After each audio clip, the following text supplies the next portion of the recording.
بسم اللہ الرحمن الرحیم۔ السلام علیکم۔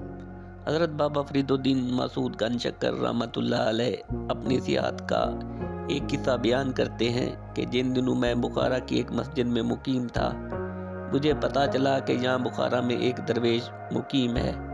میں ان درویش کی خدمت میں حاضر ہوا اور وہ درویش انتہائی جلالی والے تھے، اور میں نے ان سے بڑھ کر جلالی والا اور کوئی نہیں دیکھا۔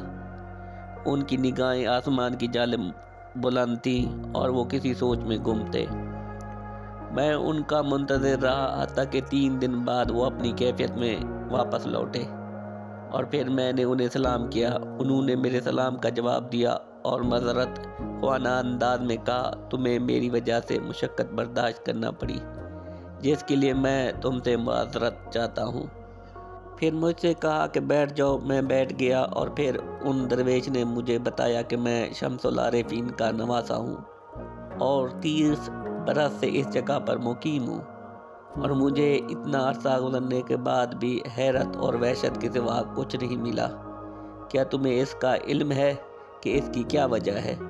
بابا فرید رحمۃ اللہ علیہ فرماتے ہیں کہ میں نے خاموشی سے سر جھکا لیا اور عرض کیا کہ آپ رحمۃ اللہ علیہ خود ہی فرمائیں کہ اس کی کیا وجہ ہے۔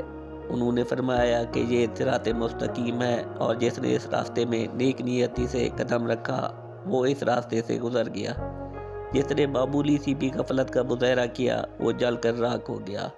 پھر فرمایا کہ جب مجھے بارگاہ خداوندی تک رسائی حاصل ہوئی تو 70,000 عجابات تھے، اور مجھے حکم ہوا کہ اندر داخل ہو جاؤ۔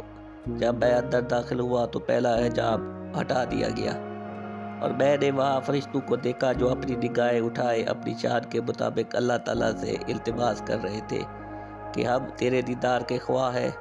یوں میں نے تمام حجابات کو طے کیا، اور ہر جگہ مجھے نئے نئے مقامات دکھائے گئے، اور جب میں حجاب خاص کے پاس پہنچا تو ندائے غیبی آئی کہ اس میں وہی داخل ہو سکتا ہے جو دنیا اور موجودات دنیا سے مجرد ہو۔